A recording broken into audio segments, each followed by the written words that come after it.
Jean 1h1 n'est pas simplement un texte biblique, mais une révélation capable de transformer radicalement ta perception du monde et de toi-même. Au commencement était la parole, et la parole était avec Dieu, et la parole était Dieu. Ces mots ne sont pas de simples récits sur l'origine de tout, mais une clé pour comprendre le but ultime de l'univers et de ton existence. T'es-tu déjà interrogé sur le sens de ta vie face à l'immensité de l'univers? Ce verset relie l'acte créateur de l'univers à la profondeur de ton cheminement personnel. Il agit comme un pont entre l'éternel et l'intime, permettant à Dieu de se révéler à toi de manière concrète et transformatrice. Dans ce contenu, nous allons approfondir la signification du verbe mentionné par Jean. Nous découvrirons que cette parole est bien plus qu'un simple son ou une écriture. Elle incarne la vie, le dessein et le plan divin manifesté. Nous explorerons comment ce message a influencé non seulement l'histoire de l'humanité, mais aussi ton propre parcours, en façonnant ta foi et ta relation avec Dieu. Prépare-toi à comprendre comment le Verbe n'a pas seulement créé tout ce qui existe, mais a également apporté lumière et direction à ta vie. Ensemble, nous plongerons dans ce mystère pour révéler l'impact profond qu'il peut avoir sur ton cheminement spirituel. Ce que vous allez découvrir pourrait transformer à jamais votre façon de percevoir Dieu, de comprendre votre mission dans la vie et de vivre votre quotidien. À la fin de cette vidéo, Jean 1h1 ne sera plus simplement un verset parmi d'autres dans votre Bible. Il deviendra une clé puissante pour révéler le sens profond de votre foi. Commençons. Jean 1h1, dans sa langue originale, le grec, déclare en archénologo, kai o logo en protontéon, kai théo en logo. Ces mots, en apparence simples, portent un poids immense. Chaque terme a été soigneusement choisi pour transmettre des vérités éternelles sur Dieu, la création et notre rôle dans le monde. La signification profonde de « au commencement ». Lorsque nous lisons « au commencement », il ne s'agit pas seulement d'un point temporel. En grec, arche inclut aussi les notions d'origine, de fondement et d'autorité. Cela nous pousse à réfléchir. Qui avait-il avant tout ce que nous connaissons? Jean nous donne une réponse claire et profonde, le logo. Qui ou qu'est-ce que le logo? Logo est un mot riche de signification. Il peut être traduit par « parole », mais cela va bien au-delà. Dans la philosophie grecque, logo désignait la raison ou le principe qui gouverne l'univers. Mais Jean transcende ce concept, le logo n'est pas simplement un principe abstrait, c'est une personne divine. Le logo était avec Dieu. Ici, Jean établit une distinction fascinante. Le logo était avec Dieu, ce qui indique une relation intime et distincte au sein même de la nature divine. L'expression grecque proton-théon suggère une proximité, une communion parfaite. Et le logo était Dieu. Ensuite, Jean fait une déclaration extraordinaire, le logo était Dieu.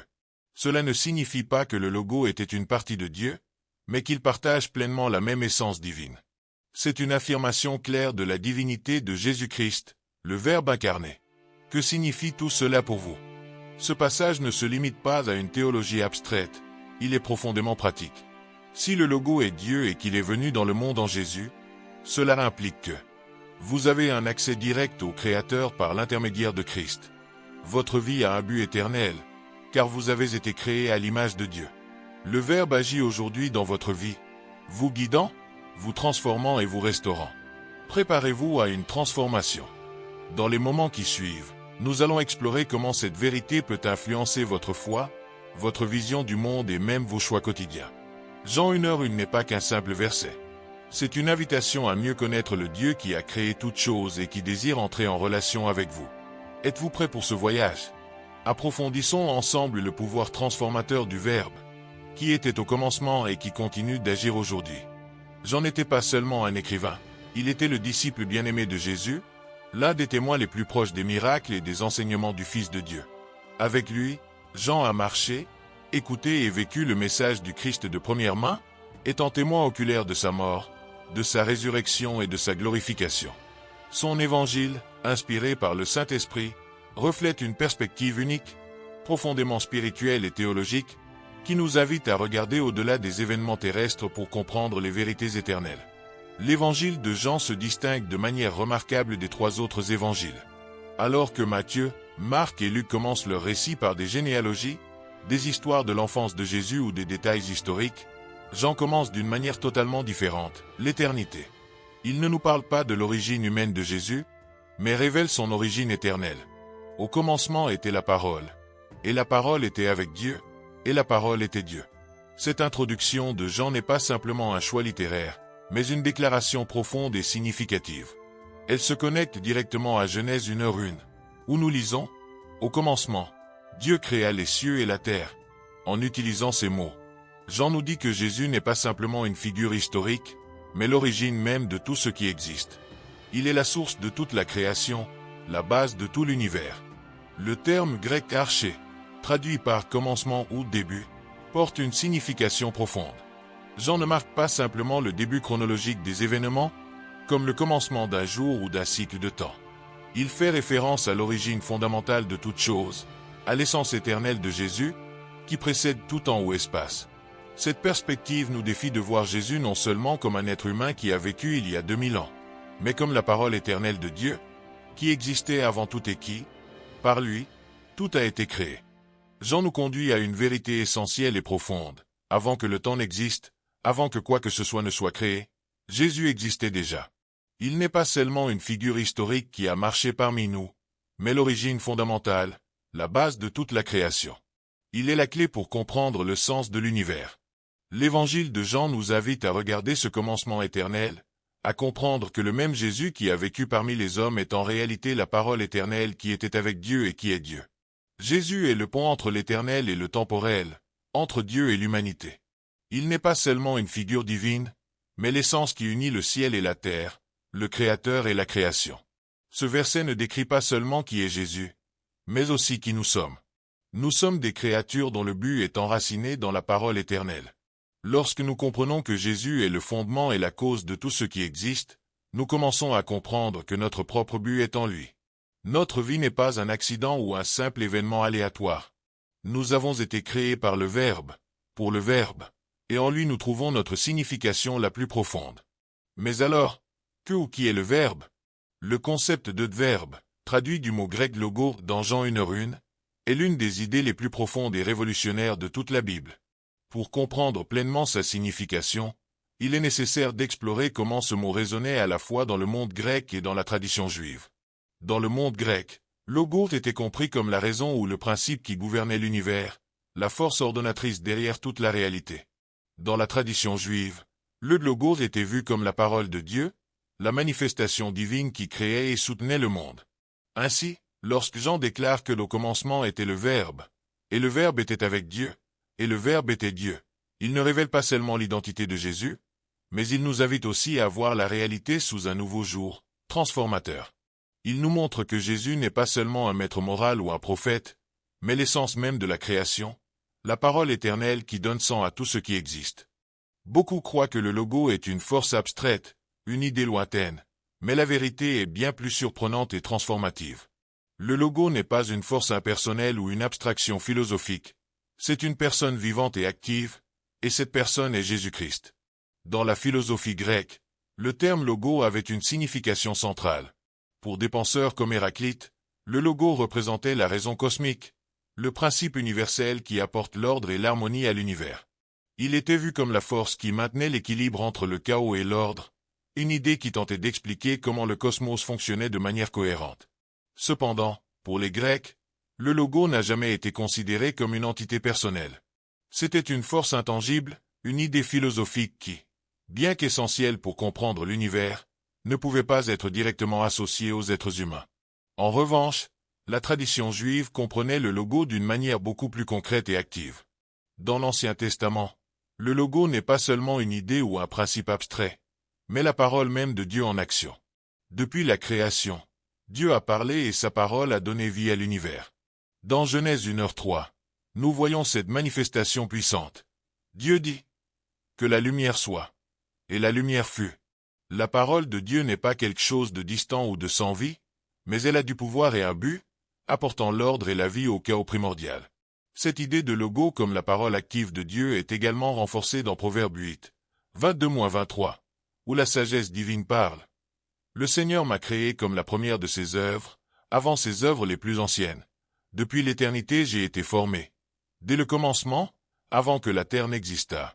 Ici, le logo est présenté comme la manifestation de la sagesse éternelle de Dieu, qui agit et crée, étant le pont entre le Créateur et sa création.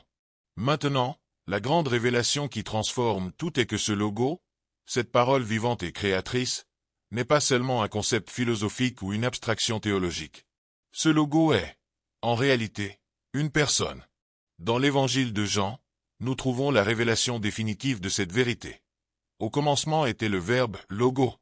Et le Verbe était avec Dieu, et le Verbe était Dieu. Il était au commencement avec Dieu. Toutes choses ont été faites par lui, et rien de ce qui a été fait n'a été fait sans lui. Jean 1:3. Ici, le logo n'est pas seulement une force ou un principe, mais une personne activement impliquée dans la création et le soutien de l'univers. Cette vérité choquante change tout. Le logo n'est pas quelque chose de distant ou d'abstrait. C'est une personne vivante et active, et cette personne est Jésus-Christ, le Verbe de Dieu, qui s'est fait chair et a habité parmi nous. Il est la sagesse divine en action, la parole créatrice qui a donné existence à l'univers, et il continue d'agir dans nos vies, apportant lumière, ordre et transformation. Il était avec Dieu depuis le commencement et, en tant que Dieu, il créa toutes choses. Cette déclaration de Jean transcende tout concept antérieur. Jésus n'est pas seulement le Créateur et l'origine de l'univers, mais aussi la manifestation tangible de Dieu pour l'humanité. En lui, le logo cosmique et la sagesse divine deviennent chair, habitant parmi nous afin que nous puissions connaître Dieu personnellement. L'impact de cette révélation est immense. Le logo que les Grecs cherchaient à comprendre comme raison et que les Juifs reconnaissaient comme la parole divine est présenté par Jean comme la seule véritable réponse aux questions les plus profondes de l'humanité. Qu'est-ce qui donne sang à l'univers? Quel est notre but? Tout cela se trouve en Jésus, le Verbe éternel. Jean 1 révèle Jésus comme le logo éternel, une vérité centrale dans l'Évangile. Ce concept souligne non seulement sa divinité, mais aussi son rôle en tant que force active et continue derrière toute la création.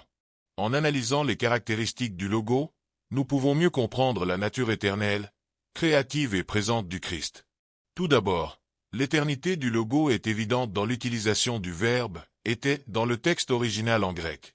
Ce verbe est au temps imparfait, ce qui indique une existence continue, sans commencement ni fin. Il ne dit pas qu'il a été ou qu'il a commencé à être, mais il affirme qu'il a toujours été. Cela signifie que Jésus existait avant le temps, avant la création, comme une partie intégrante de l'éternité divine. Il n'est pas un être créé, mais Dieu lui-même. Son existence ne dépend pas du temps ou de l'espace, ce qui renforce son identité en tant que l'alpha et l'oméga, le commencement et la fin. Deuxièmement, en tant que logo éternel, Jésus est la source de toute la création. Jean 1:3 nous dit « Toutes choses ont été faites par lui, et sans lui rien de ce qui a été fait n'a été fait. » Cela montre le Christ comme la sagesse divine, qui non seulement initie la création, mais aussi la guide et la soutient. Il n'est pas seulement le créateur, mais aussi le souteneur continu de tout ce qui existe. L'apôtre Paul nous révèle une vérité profonde dans Colossiens 1:16-17. Il est l'image du Dieu invisible, le premier-né de toute la création. Car en lui ont été créées toutes les choses qui sont dans les cieux et sur la terre, visibles et invisibles. Ces paroles ne nous désignent pas seulement Jésus comme le Créateur, mais aussi comme le souteneur de tout ce qui existe. Chaque particule de l'univers, des étoiles qui brillent dans le ciel à nos vies quotidiennes, dépend du pouvoir continu de Jésus. Il n'est pas seulement le commencement de tout, mais la force qui maintient tout en existence. Le logo, la parole éternelle, n'est pas quelque chose de lointain ou d'abstrait. Il ne se limite pas au passé, il est actif dans le présent et le restera dans l'avenir. Jésus, en tant que logo, était présent avant la création, travaillant en harmonie avec le plan divin. Son action ne se restreint pas au moment de la création, mais s'étend tout au long de l'histoire humaine, accomplissant toujours le dessein de Dieu. Il n'est pas seulement le Créateur, mais le souteneur et le transformateur de tout. Lorsque Jésus s'est incarné, le logo éternel est devenu chair et a habité parmi nous, comme le dit Jean 1:14. Cette action de se faire humain n'était pas seulement un geste historique, mais une démonstration de son dessein divin, racheter et transformer la vie de ceux qui croient en lui. Il n'est pas venu seulement pour créer, mais pour restaurer, pour nous réconcilier avec Dieu et transformer nos vies. Sa présence active traverse le temps, s'impliquant dans chaque moment de notre histoire personnelle et collective. En Jésus, nous trouvons l'éternité de Dieu. Il est le pouvoir créateur qui a donné naissance à tout et la présence constante qui guide notre existence. Il n'est pas seulement une figure historique ou une idée philosophique distante. Il est la manifestation vivante du Dieu éternel, qui n'a pas seulement créé, mais qui désire aussi être présent dans nos vies, nous guidant et nous rachetant. Comme Paul le déclare dans Colossiens 1h17, il est avant toute chose, et toute chose subsiste en lui. Le logo éternel n'est pas seulement une idée à méditer, mais une réalité à expérimenter, une présence vivante qui nous appelle à une expérience de transformation et de renouvellement continu. Jésus, la parole éternelle, est le fondement de tout ce que nous sommes et la réponse aux questions les plus profondes concernant notre existence, notre vie et notre éternité. Il est la clé qui révèle le dessein divin derrière notre création et le chemin vers le salut. Dans l'évangile de Jean, nous trouvons une révélation profonde de la nature du Christ, qui va au-delà de sa figure historique en tant que maître et prophète. Jean, en parlant de Jésus comme le logo, la parole introduit implicitement la doctrine de la Trinité, l'un des mystères les plus merveilleux de la foi chrétienne. La Trinité enseigne qu'il n'y a qu'un seul Dieu en essence, mais ce Dieu unique se manifeste en trois personnes, le Père, le Fils, la Parole, le Logo et le Saint-Esprit.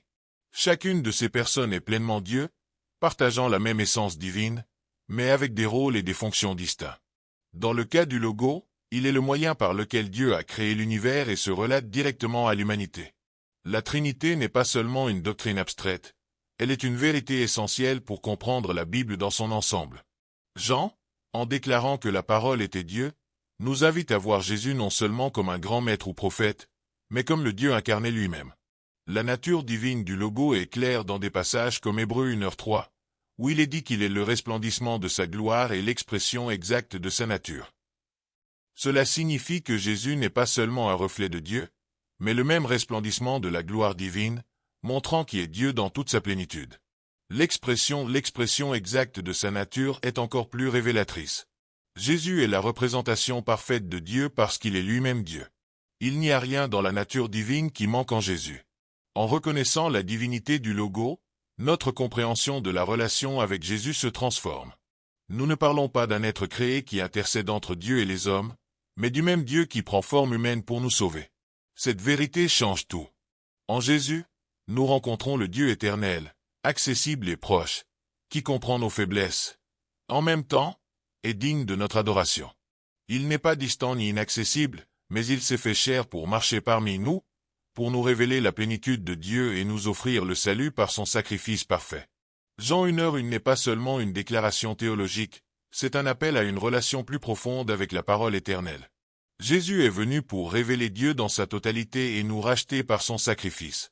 Son incarnation n'est pas un événement lointain, mais un acte continu d'amour qui nous appelle à une transformation spirituelle et à une vie d'intimité avec le Créateur.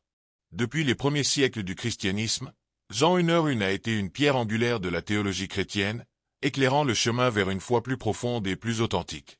En réfléchissant à ces vérités, nous sommes appelés à reconnaître en Jésus la totalité de Dieu, la source de notre espérance et la raison de notre adoration.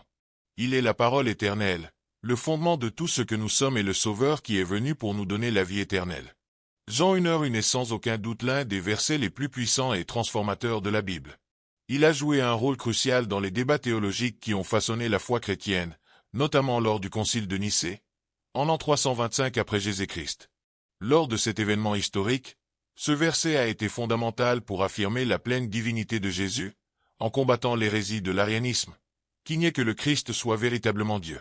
Les dirigeants de l'Église, confrontés à cette hérésie, ont trouvé dans Jean 1h1 la base pour déclarer que le Verbe était de la même essence que le Père. À partir de cette vérité, la doctrine de la Trinité a été formulée, révélant que le Père, le Fils et le Saint-Esprit sont trois personnes distinctes, mais unies dans la même essence divine. Cependant, l'impact de Jean 1h1 ne se limite pas au domaine théologique. Ce verset a été une source d'inspiration profonde pour les leaders spirituels tout au long de l'histoire. Pour Augustin, il a révélé la vérité centrale de la foi chrétienne. Jésus est le pont entre le Dieu éternel et l'humanité. La parole incarnée a été, pour lui, la clé pour comprendre non seulement la nature de Dieu, mais aussi notre propre existence. C.S. Lewis, l'un des penseurs chrétiens les plus influents du XXe siècle, a également trouvé dans Jean 1h1 une base solide pour sa foi. Après sa conversion, il a réfléchi que si la parole est Dieu, alors Jésus ne peut pas être seulement un bon maître ou un prophète, mais il doit être Dieu dans toute sa plénitude. Charles Spurgeon, le célèbre prédicateur britannique, a décrit ce verset comme une invitation à toucher le ciel, affirmant qu'il ne s'agit pas seulement d'une déclaration théologique, mais d'un appel à l'adoration. En plus de son impact historique et théologique, Jean 1:1 porte un message profondément personnel et pratique pour chaque croyant. Ce verset nous invite à reconnaître que Jésus n'est pas seulement une figure historique ou un maître moral, mais le Dieu éternel qui a créé et soutient l'univers. En acceptant cette vérité, nous sommes appelés à nous approcher de lui avec confiance, sachant que la parole n'était pas seulement avec Dieu, mais qu'elle s'est aussi incarnée pour habiter parmi nous.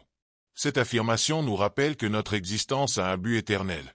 Nous avons été créés par le même Verbe qui a ordonné l'univers. Jean 1:1 nous défie de vivre avec foi et espérance, car en comprenant que le Verbe éternel est présent et actif dans notre histoire, nous pouvons avoir confiance que Dieu est en contrôle. Même au milieu des difficultés de la vie, savoir que Jésus, en tant que parole, est le fondement de tout ce qui existe nous donne l'assurance que notre vie a un but et que notre destin est, en fin de compte, entre ses mains. Nous pouvons affirmer que Jean 1:1 est le verset le plus puissant de la Bible, car il englobe 3 niveaux fondamentaux de l'existence humaine: le théologique, le philosophique et le pratique. Théologiquement, il est puissant car il présente clairement l'identité de Jésus comme la parole éternelle, qui n'était pas seulement avec Dieu, mais qui est Dieu lui-même. Cette déclaration définit sa divinité et établit la base de la doctrine chrétienne de la Trinité et du salut. Philosophiquement, il répond aux questions universelles sur l'origine et le but de l'univers, affirmant que Jésus, la parole, est le principe par lequel tout a été créé. Cela place le Christ comme la source et le sens ultime de toute existence. Pratiquement, il offre une base solide pour la foi chrétienne, montrant que Jésus n'est pas une idée abstraite ni un personnage distant, mais le Dieu vivant qui s'est incarné pour racheter l'humanité. Jean 1:1 inspire confiance, espoir et but à ceux qui l'acceptent. En une seule phrase, il unit l'éternel au personnel, le cosmique au spirituel, offrant une vérité qui transforme les vies et donne un sens au monde. Ce n'est pas seulement un texte à étudier ou à mémoriser, mais une vérité vivante qui peut transformer ta vie. Ce verset, qui a façonné la théologie chrétienne et inspiré les leaders spirituels au cours des siècles, a le pouvoir d'impacter ta vie aujourd'hui. En méditant sur son message, tu peux trouver en Jésus la réponse à tes questions les plus profondes, le but de ta vie et l'espoir pour l'avenir. Merci de nous avoir accompagnés dans ce voyage sur la signification de Jean 1:1. Si tu as aimé cette analyse, abonne-toi pour ne pas manquer les prochains contenus. Je t'invite à continuer d'explorer avec l'une des 2 vidéos qui apparaissent à l'écran. Choisis celle qui te parle le plus et continue à grandir dans ta foi. Que Dieu te bénisse.